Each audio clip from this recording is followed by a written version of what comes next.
All right, guys, we are going into week 7 of the NFL, and we are scratching and surviving, trying to win our survivor pools. Hopefully, you guys have advanced. If you're watching this, you probably have. You won last week. You're still alive. You're surviving, and you're hanging with me to try and get you an edge this week on your survivor pools. All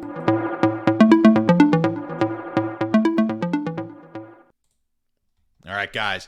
Week 7 is upon us. We are more than a third of the way to home. We've got 18 weeks, of course, this season in the NFL. If you are still with me, you probably survived last week. Most of you did. I'm sure most of your pools lost very minimal amount of people. So odds are pretty good if you were with me last week. You're going to be with me again this week, and hopefully we can continue that on to next week and ultimately to get you guys the cash and win your survivor pool. But last week, I want to go over one thing from last week. There wasn't, like I said, not too much chaos, but pay attention to the point spreads. When I do this on a Wednesday, the point spreads may change drastically by the time Sunday comes along, and that's what happened last week. That Rams game went from 11 points all the way down to 7. Now, if you're in a pool like I am with a lot of entries, I had to adjust. I put more Colts entries in than I did Rams. I had to adjust that number. I was fairly close. I had a little bit more Colts going in. If you remember last week's podcast, I had more Colts that I liked because of the future value on the Colts, which is minimal, as opposed to the Rams, which is great. Plus, some of my entries had Rams previously. You may have taken the Rams as well. So I lowered that number from I believe I was going to take 7 or 8, maybe even 9 of mine on the Rams, and I lowered it down to 5, right? And I put a lot of what I took away from the Rams I put on the Colts, and then I dispersed it amongst a few other teams. But be aware of that. Check that and check Survivor Grid. See how that's changing, right? Because if you looked at Survivor Grid on Wednesday last week, it changed dramatically too, because as the point spreads move, where people are going to be making their entries moved as well. So let's jump into this week. Let me bring up Survivor Grid for this week. Let's just see where we're at. All right, so I've got it sorted here for this week. The top teams with the best win probability, win percentages. That's all based on the point spread.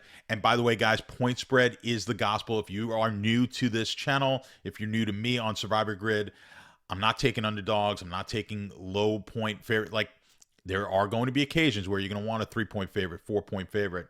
But that's going to be based on how many teams you have left, what your options are in this week, okay? Things like that. But we don't have to take crazy long shot picks in order to get ourselves some leverage, and we'll talk about that in a second, right? So this week, the most likely team to win is Arizona. What's the future look like for Arizona? They're 17.5-point favorites this week, 91% chance to win, high likelihood, obviously, that they win this week.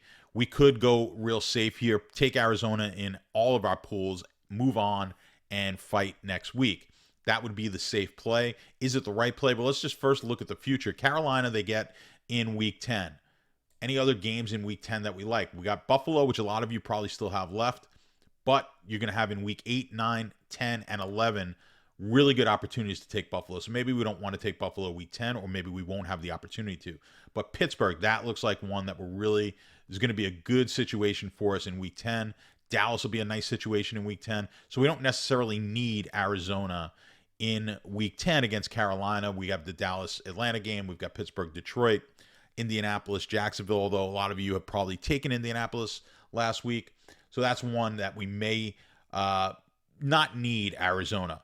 Week 13, Chicago. Well, that's an interesting one. That's going to be, let's see, a 5.5-point spread. Not a game that you love right now. Who knows? Depending, if Field starts getting better, starts looking better by the time week 13 comes around, maybe that's not as good a game. Or perhaps Arizona is really as good as they've been so far, undefeated this year, and that game goes to a touchdown favorite and becomes one of the nicer games on the board. Now, the Rams, you would not expect many people to have the Rams left, especially if you're in a smaller pool. You may have nobody with the Rams left by week 13.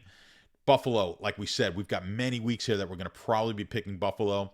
Tampa, that's an interesting one. We could take them this week, could take them in week 11. You might have them in week 13. Kansas City, another option that is likely the way I'm looking at it. We may have Kansas City. Minnesota, if you didn't take them 2 weeks ago, you got an opportunity to take them at Detroit in week 13. Indianapolis, like we talked about. So Not necessarily have to take Arizona in week 13, but I could see a scenario where you don't have many other options if you make it to week 13, where Arizona at Chicago would have to be a play. And, listen, as you go deeper into these pools and weeks into these pools, you're going to have weaker and weaker options. That's just the way it goes. Now, week 15 looks a little bit better at Detroit. I like that certainly better than at Chicago. But it's the same old situation here. Same old teams, same old faces. Buffalo, we'll most likely have taken them already. Rams, high likelihood they'll be gone. Tampa, possibility, but maybe not. San Francisco is where we're going to have to start looking. Probably didn't take San Francisco.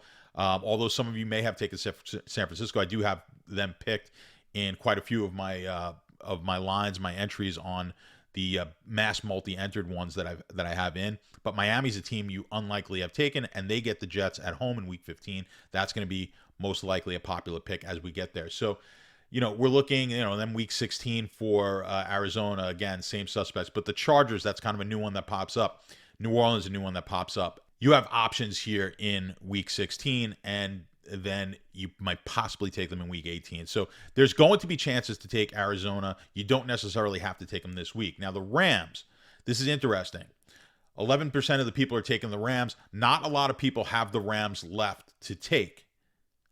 Most people in pools have taken the Rams already. If you're in that situation where, let's say you're in a situation now, let me tell you about a pool that my brother is in and the situation he was in last week. Now, he took the Rams in a pool where there's only 13 people left, and the rest of the pool had the Colts. So he was in a great situation there. He was able to be in a high leverage situation where if the Colts lost that game and the Rams won, he was going to take down the entire pool. That's the situation we're trying to get ourselves in. And the only way to do that is find these high leverage spots and, of course, be on different teams, not be on the team that everyone is taking, especially when the second best team is not that much worse than the top team. So in the situation this week where you've got the Rams as the second best team, you may be thinking, you know what, let me take the Rams in a small pool with not a lot of entries because I think a lot of people are going to take Arizona. But do we have better options? Now, if a couple of people can take the Rams, and just about everyone in your pool could take Arizona, that's the high likelihood. If you've got 10, 15 people in your pool, that's it. Like, that's where everyone's going to probably be focused. Maybe a Green Bay here or there. But this is where you can take Tampa. Now, Tampa has a ton of future value, right? So we've got Tampa against Chicago this week. High likelihood they win this game, 85% chance they do. Week 10 against Washington, they're at Washington. Week 11, they're home to the Giants. Right? We're going to like that game in week 11, but we've got that Cleveland game in week 11 where we could take Cleveland against Detroit, so we don't necessarily need to hold off on Tampa there. Tampa at Atlanta, week 13, we talked about we have some other options to take. Not many, right? It's going to be a tough week because a lot of these teams are going to be taken, but we do have some other options. So, and then some really, really good games deep into the year, but we may not get to week 13 if we're in a small pool. So in a small pool, I really like the option of taking Chicago. Why? Especially if I have the Rams available. Now, if I don't have the Rams available, I think I almost have to take Chicago. But if I have the Rams available, why do I want to pass off on the Rams here and then take Chicago in a small pool? Now, I do get the leverage. I get high leverage here with Tampa. Let's assume everyone takes Arizona and the Rams. I get high leverage with Tampa, where if Tampa wins and one of these other two teams lose, or if both teams lose, I'm going to win the entire pool. But look at all the leverage I'm going to get in week 8. If I'm able to take the Rams and I hold off on taking the Rams, now I get the best team on the board, at least by the numbers here, next week at Houston. Kansas City obviously is going to be a huge favorite, but everyone's going to have to take Kansas City and Buffalo, and I'm going to be out on my own on the Rams. So you see what we're doing here is I'm able to take Tampa this week, which is really close likelihood of winning as the Rams are, right? 5% less chance than Houston. So I'm not risking all that much here in taking, I'm not going on that big of a limb in taking Tampa. And in doing so, then it puts me in a situation where I'm the only one on the Rams when everyone else has to go elsewhere. And I've got the biggest point spread, or it will be close to the largest point spread on the board that week.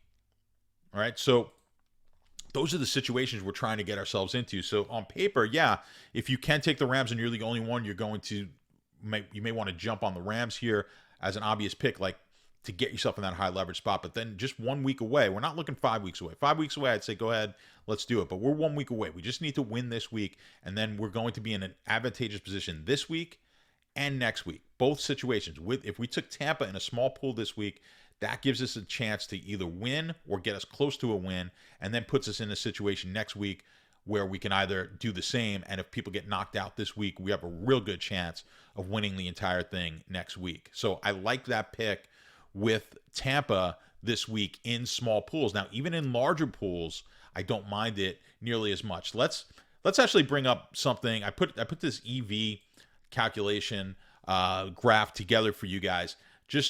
I want to put you through a scenario. Let's just assume that we had 10 people in the pool, and everyone in the pool was taking Arizona, and you were able to take Tampa.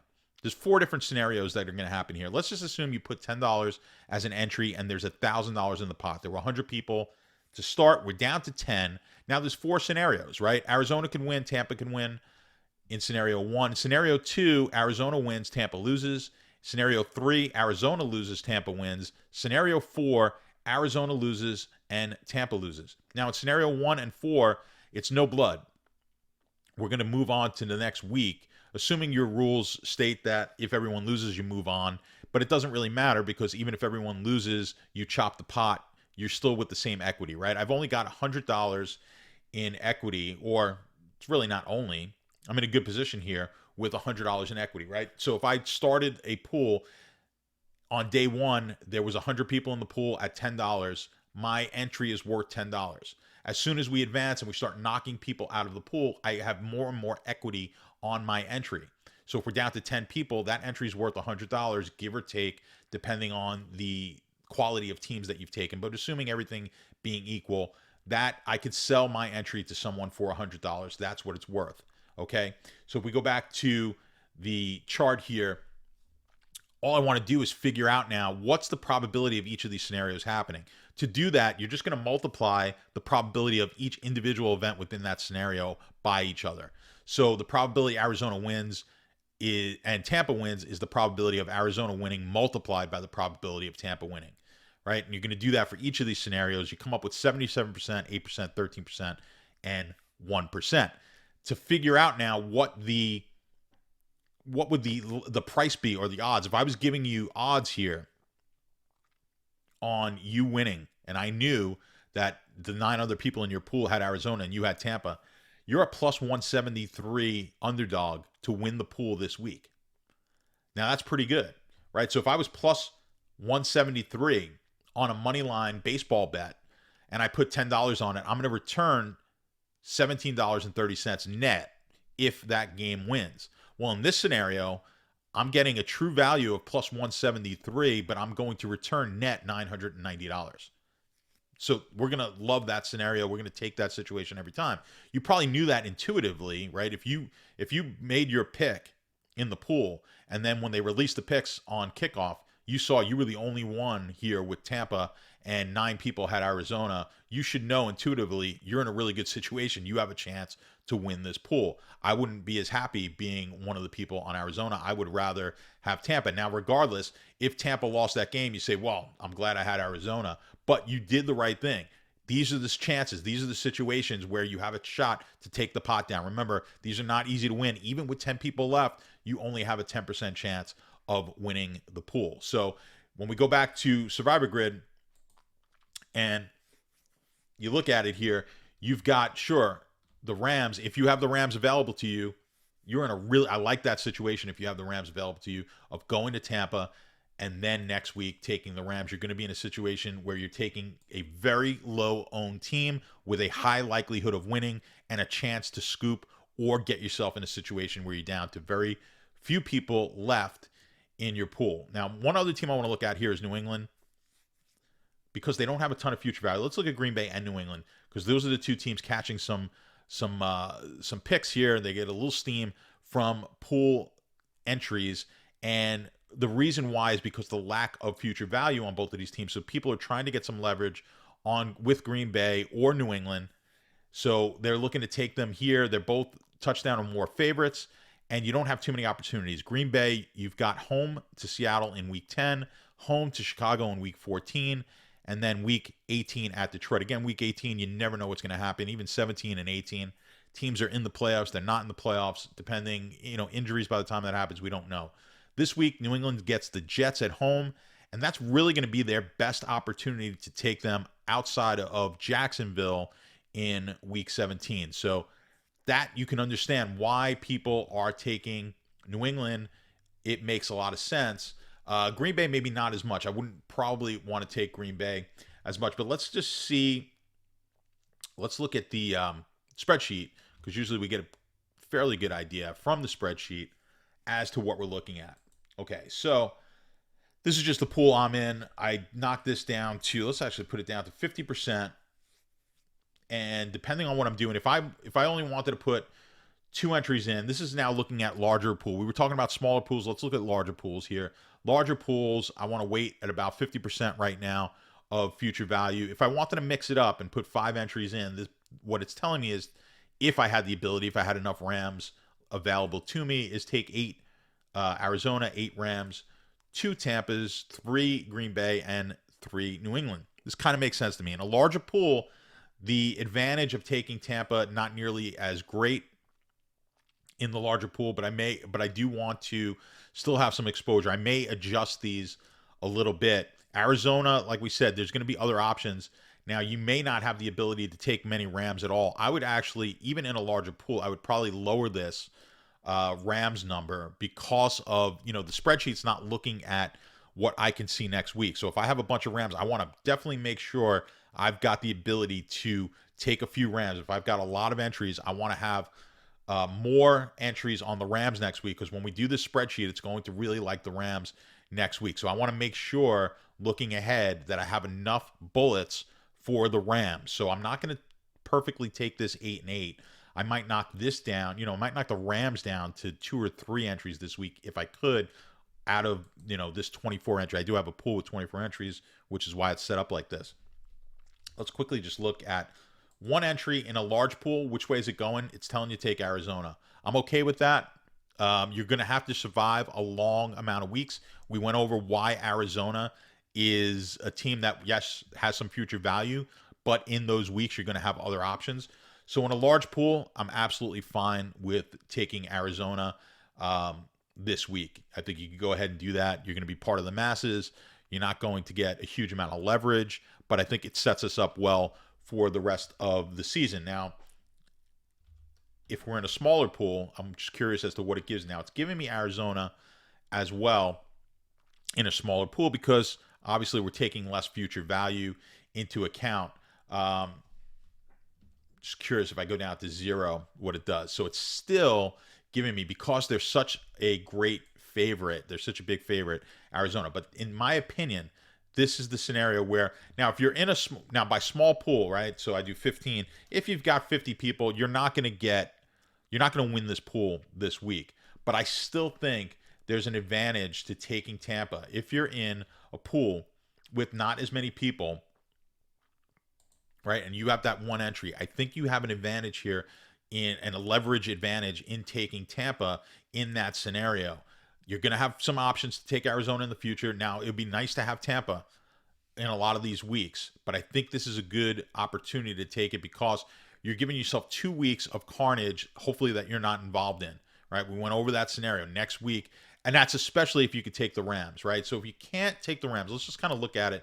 Let's look at it under the lens of, I can't take the Rams. Now, do I want to take, let's open up the Survivor grid. Let's assume I cannot take the Rams now. Now, do I want to take Tampa? Maybe less so. Maybe less so. And maybe that's a situation where you just go ahead, jump on Arizona, and then you're going to want to save Tampa for one of these other opportunities later in the year. So I could see that as well. So, I do this with you guys kind of live here as I'm going about it. So if I had the Rams in my back pocket, I'm in a smaller pool, my advice is going to be take Tampa. If I do not have the Rams, if the pool's small, I'm still taking Tampa. If it's large, I'm probably going to move to Arizona. That's kind of the way I'm going with it. with my logic here. And of course, if you have multiple picks, you're going to want to spread them out, but make sure you save some bullets on the Rams for next week. I think we're going to be in a high leverage situation. So it's going to be it for this week. I mean, we've got games that should advance, but now we're starting to think. We've got to think more than just who do we think is going to win, right? We're looking to next week. We're trying to game theory this. There's a lot of options. So I'm curious as to what you guys are doing. Leave some comments for me. And, you guys make me smarter. Hopefully that helps. All the comments and the questions help you guys out as well, because when I see your comments and read your comments, it sometimes makes me think of things that I'm not necessarily thinking of. So if you think I'm crazy, you think it's stupid, you think any of my picks are just totally out of line, I like to hear that as well. Of course, download the Sharp app. And, with the EV calculations that I was talking about, I've got the Sharp Academy inside the Sharp app. You'll learn all about EV if you're unaware of how to calculate that, and a whole bunch of other really good quality videos, stuff on how to make models in there. Everything from the basic, if you're not a sports bettor, on how to bet the money line, how to bet the spreads, all the way to some more advanced stuff. And we've got a ton of great information, some great content, some other great shows you guys may be interested in inside the Sharp app. If you like prop betting, we've got a whole thing on props inside the game centers for each game. I could go on, and there's more stuff coming, but check out the Sharp app. It's free. Download it in the Play Store and the App Store, and give that a look. Of course, this content's always free, so helping us with some likes and shares and subscribes is greatly appreciated. But until next week, let's scratch and survive. Make it to week 8, survive week 7, and I'll see you guys next week.